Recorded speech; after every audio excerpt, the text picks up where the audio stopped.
Dis avec moi la bénédiction de l'Éternel. La bénédiction de l'Éternel vient annuler la malédiction. Alléluia.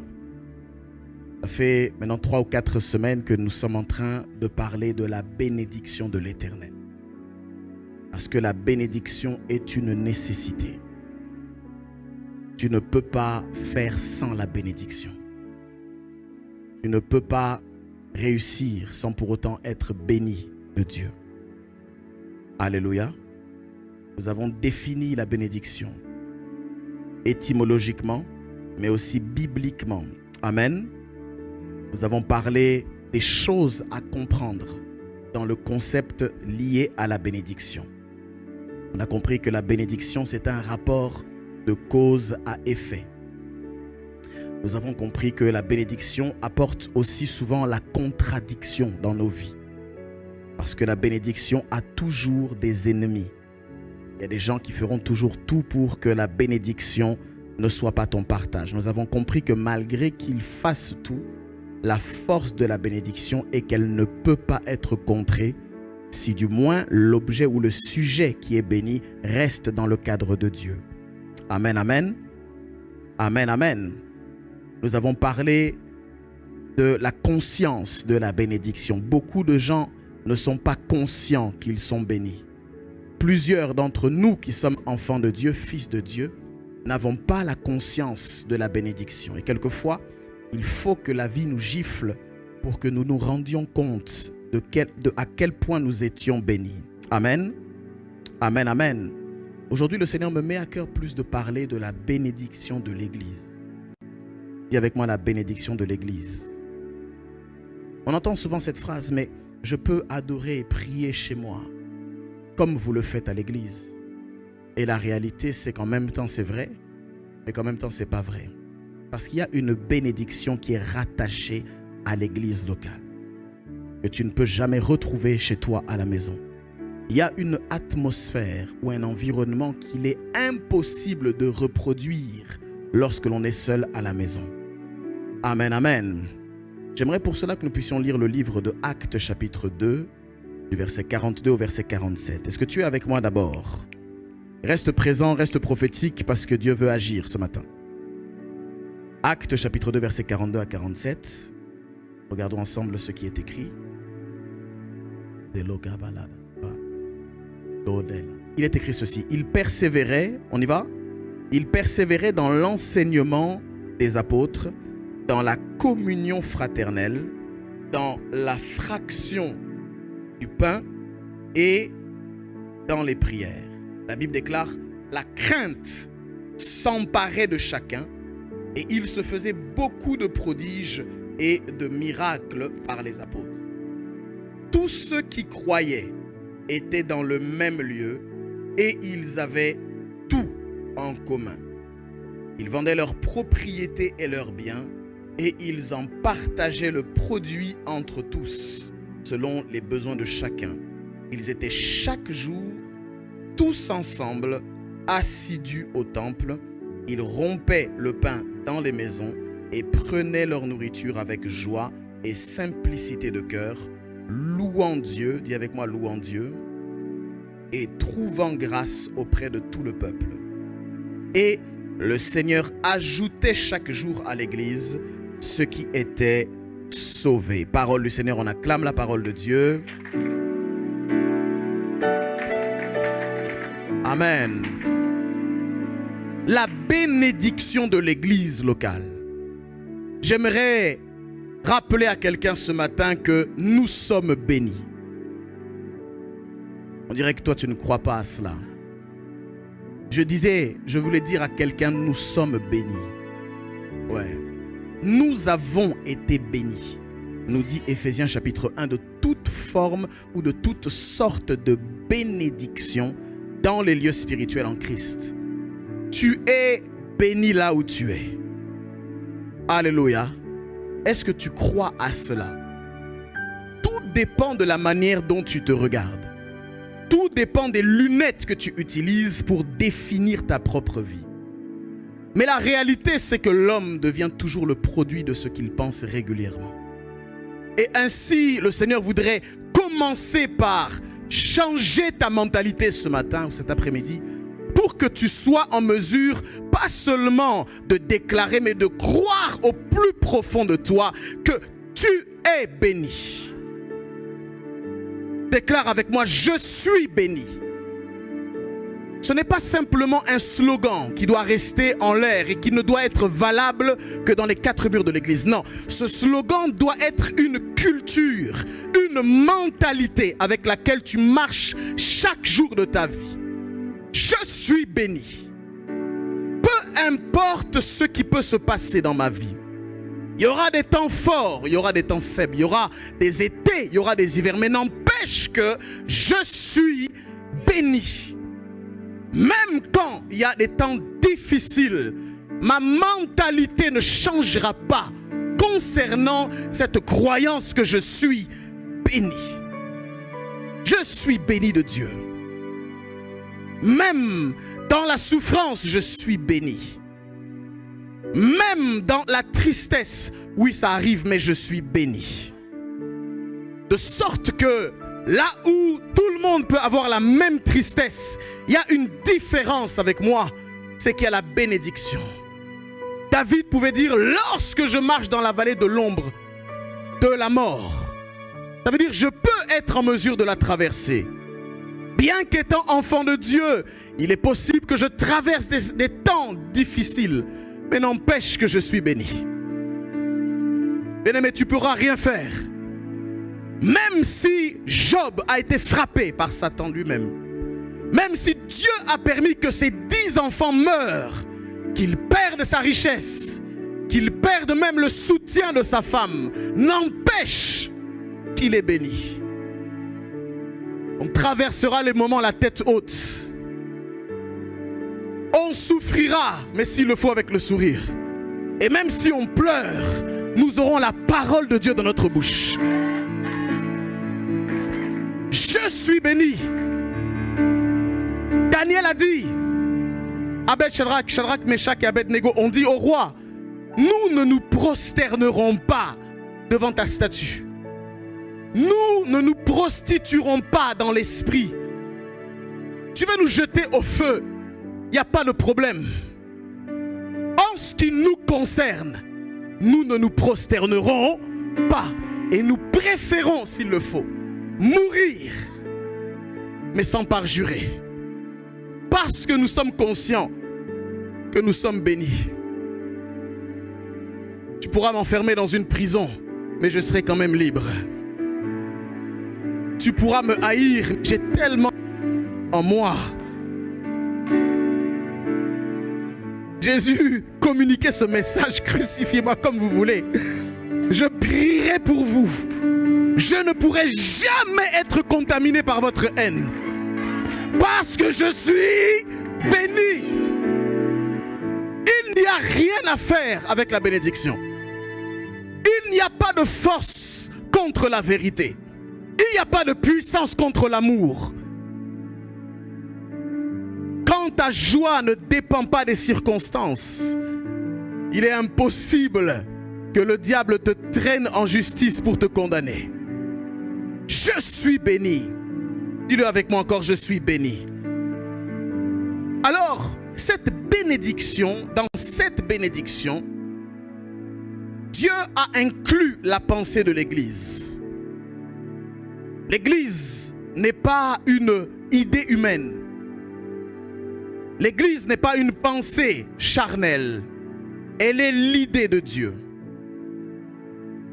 C'est pourquoi nous voulons parler ce matin de la bénédiction de l'Église et de sa légitimité à proclamer la bénédiction. Tu es au bon endroit, au bon moment et avec les bonnes personnes à faire la bonne chose. Alléluia. L'Église a été pensée par Dieu pour être un endroit important pour toi et moi. Quand je parle d'église, j'aimerais préciser que je ne parle pas seulement du lieu, du temple, mais que je parle de l'ensemble de ce qu'on appelle l'église. Je parle du corps spirituel ou encore de la personnalité morale qu'est l'Église. Je parle aussi du temple qu'est l'Église. Je parle aussi du rassemblement des frères et des sœurs qui est l'Église. Et je parle de toi et de moi, qui sommes l'Église.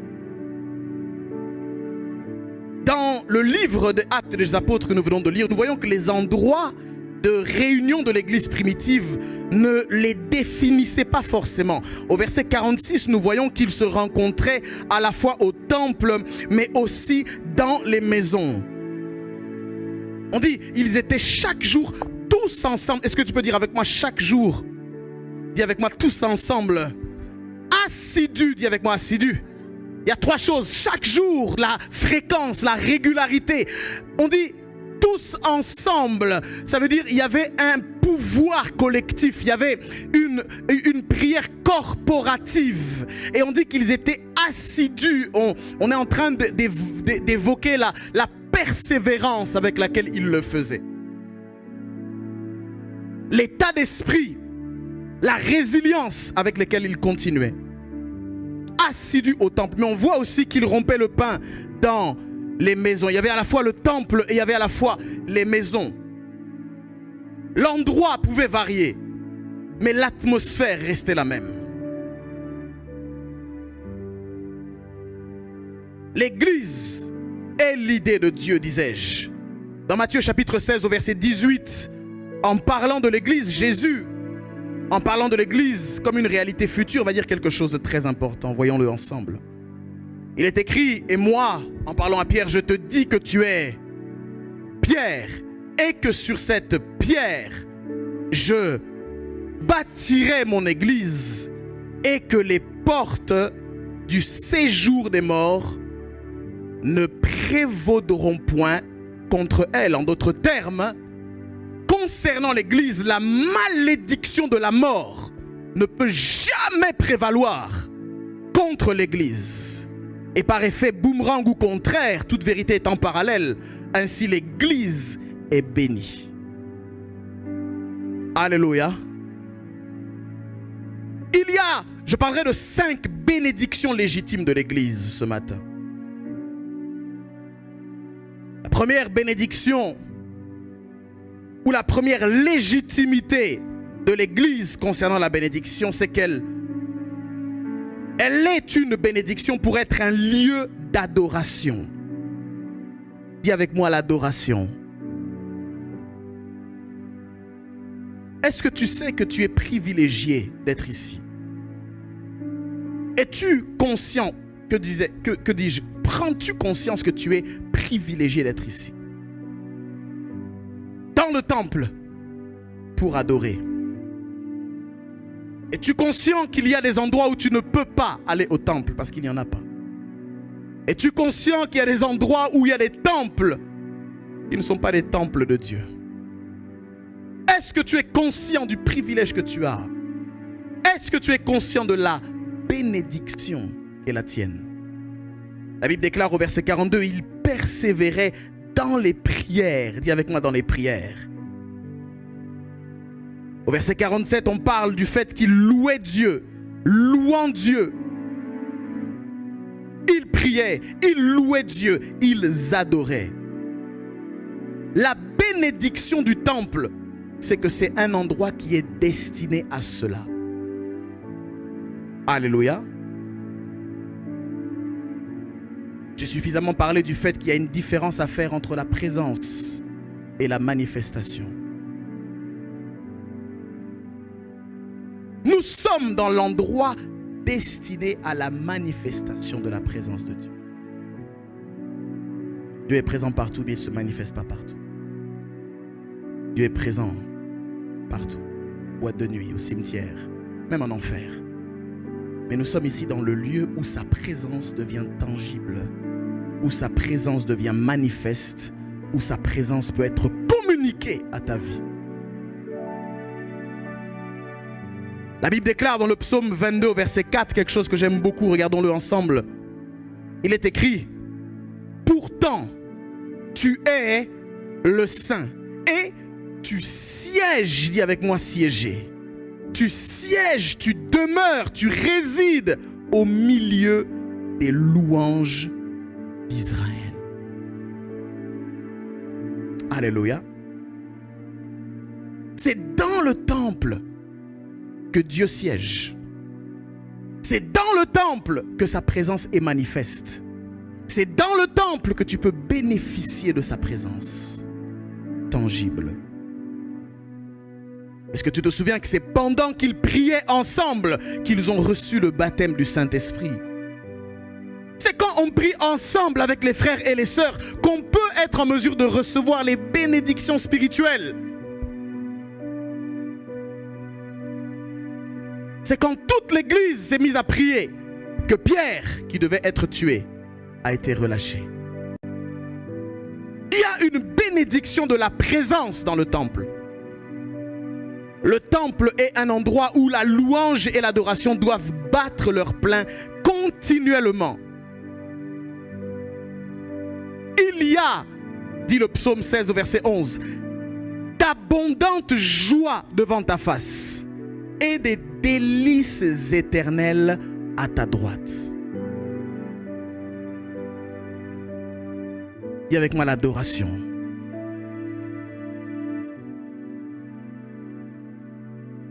La deuxième chose, c'est que l'Église est une bénédiction pour être un lieu de communion. Dis avec moi la communion. J'entends ici communion fraternelle. L'Église primitive avait embrassé la bénédiction d'être ensemble. Ils mangeaient ensemble. Ils priaient ensemble. Ils prenaient la Sainte Seine ensemble. Ils adoraient ensemble. Ils louaient ensemble.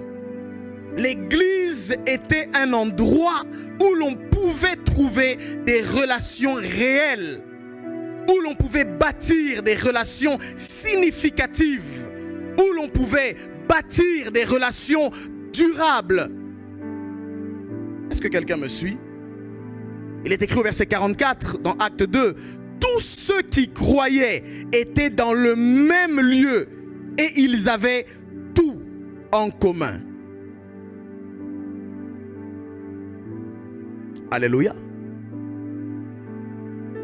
Aujourd'hui, l'Église devrait être la plateforme autour de laquelle nous bâtissons des relations durables. L'Église est bénie, bien-aimés, pour être un endroit où de réelles amitiés sont bâties. L'Église est bénie pour être une plateforme autour de laquelle des relations saines sont construites.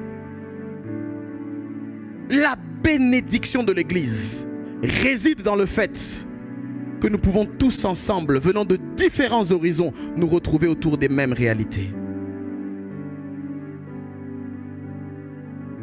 Dans 2 Corinthiens chapitre 8 au verset 5, Paul nous dit non seulement ils ont contribué comme nous l'espérions, mais ils se sont d'abord donnés eux-mêmes au Seigneur, puis à nous par la volonté de Dieu.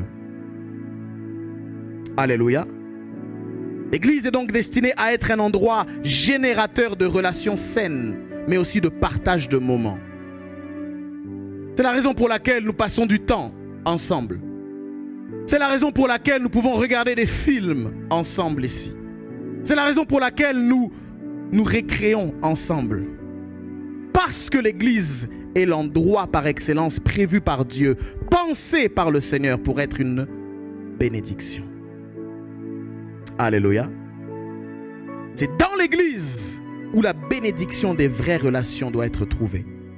C'est dans l'Église que la plateforme de rencontre pure est trouvée.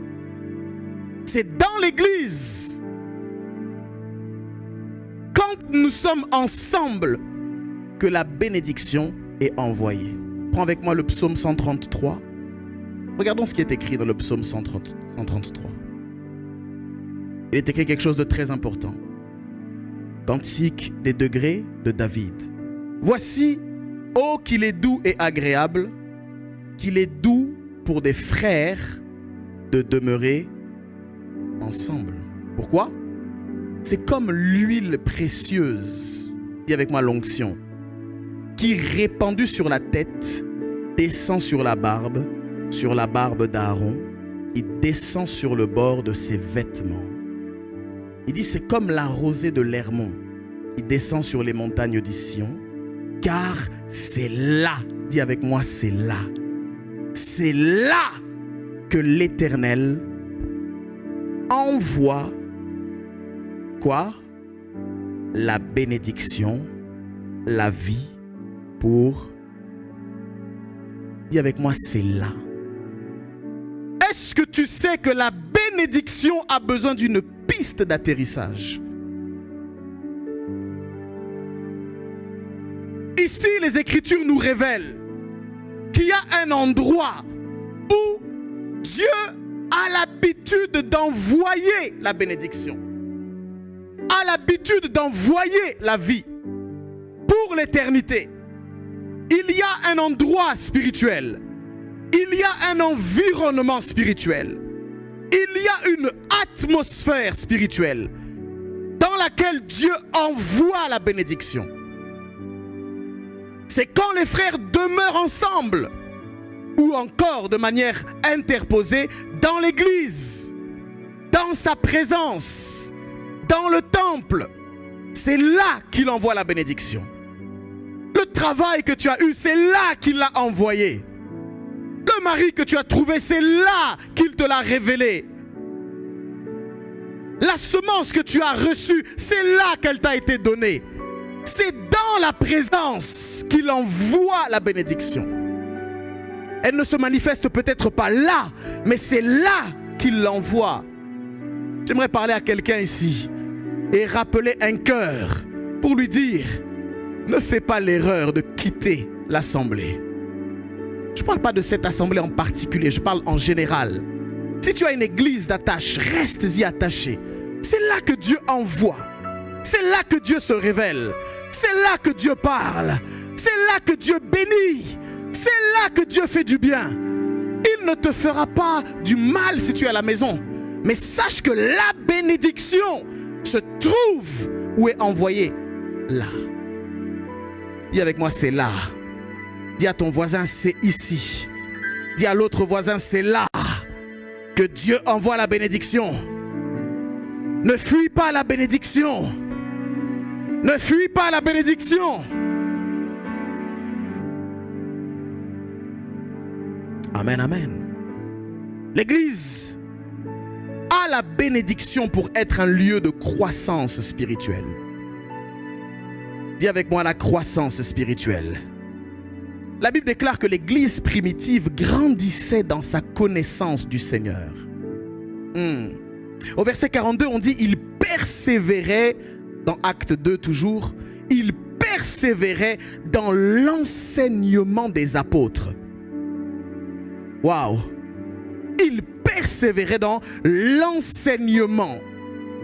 Ils avaient faim et soif de Jésus-Christ. Ils mangeaient les enseignements. Ils approfondissaient leur connaissance. Il y avait une bénédiction pour la croissance spirituelle. Ils reconnaissaient que c'était édifiant. Est-ce que quelqu'un me suit ici?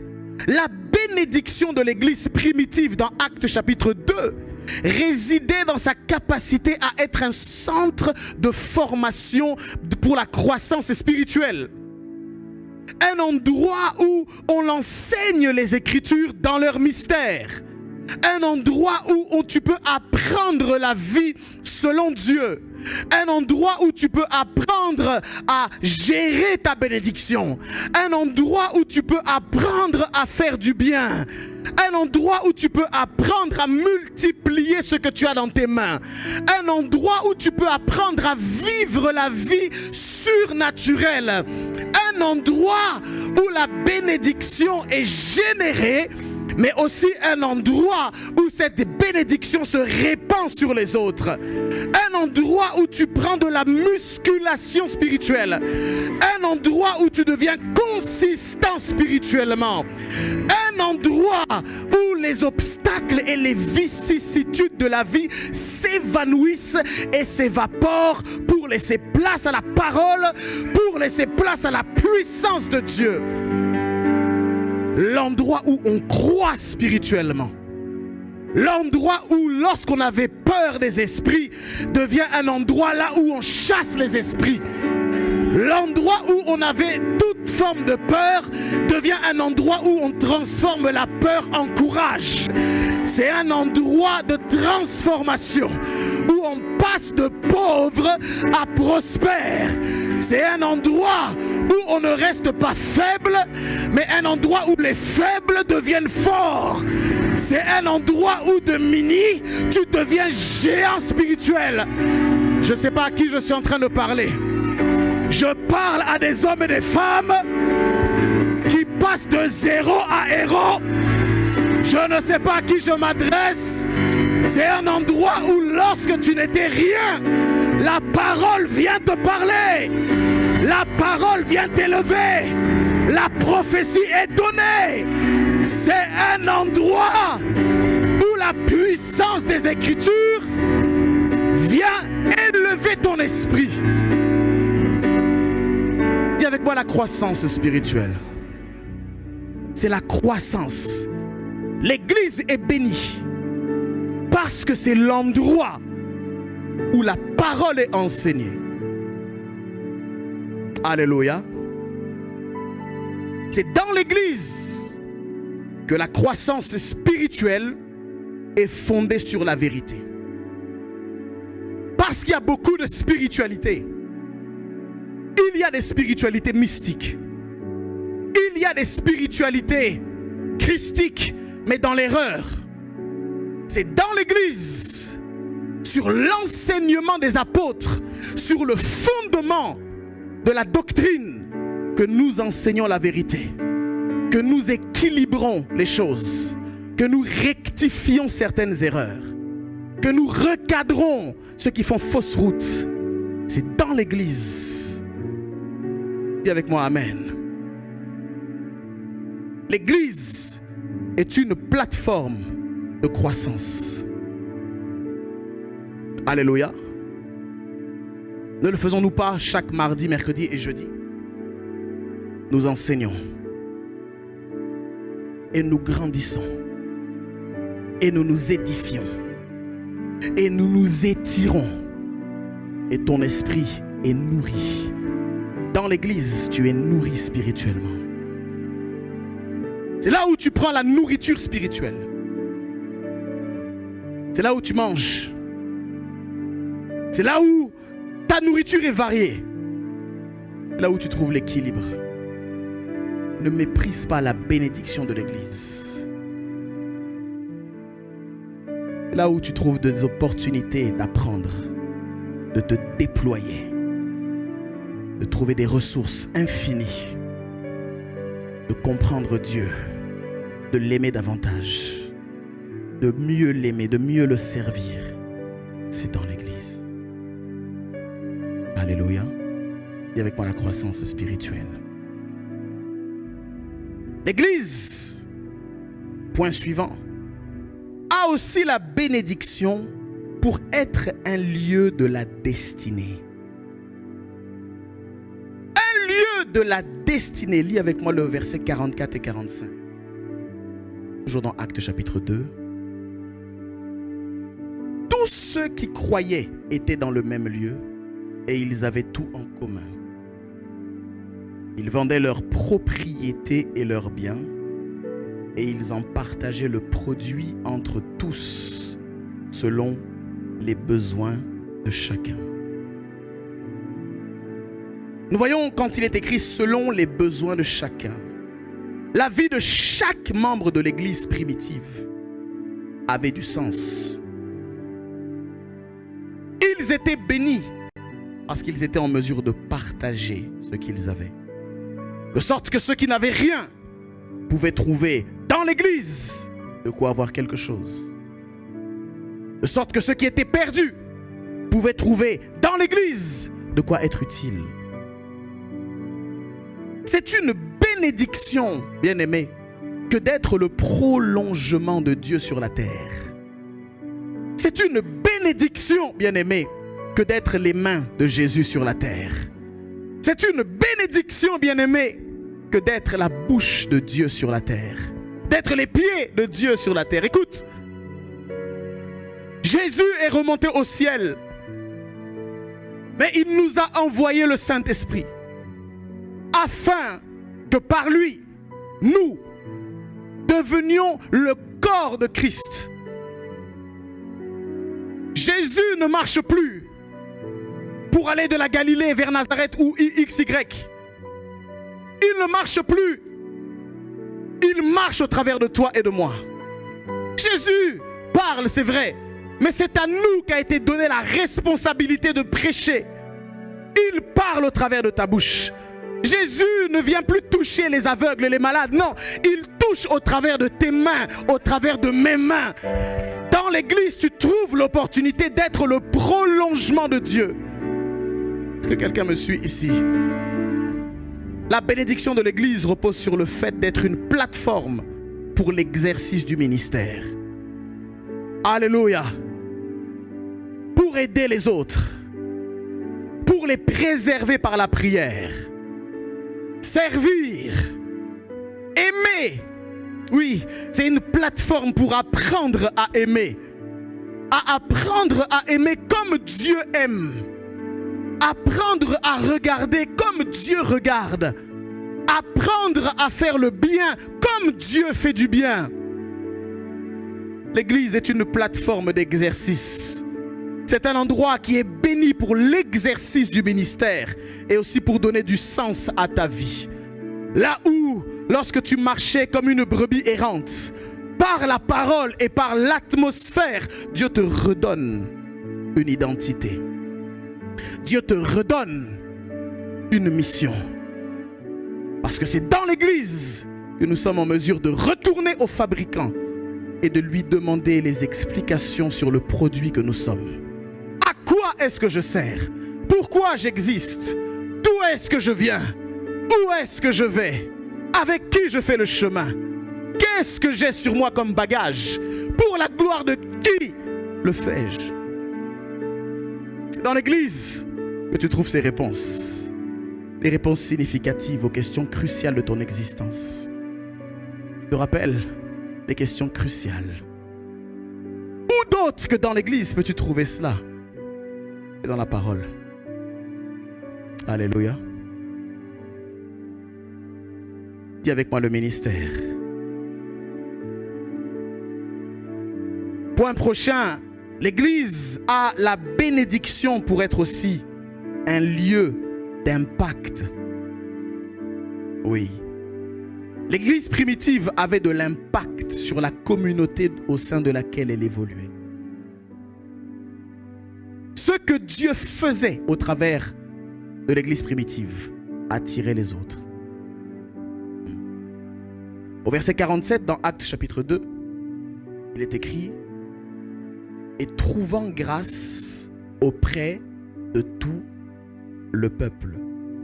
Et le Seigneur ajoutait chaque jour à l'église ceux qui étaient sauvés. L'amour qu'ils avaient les uns pour les autres attirait le peuple. Le ministère dans lequel ils exerçaient attirait le peuple.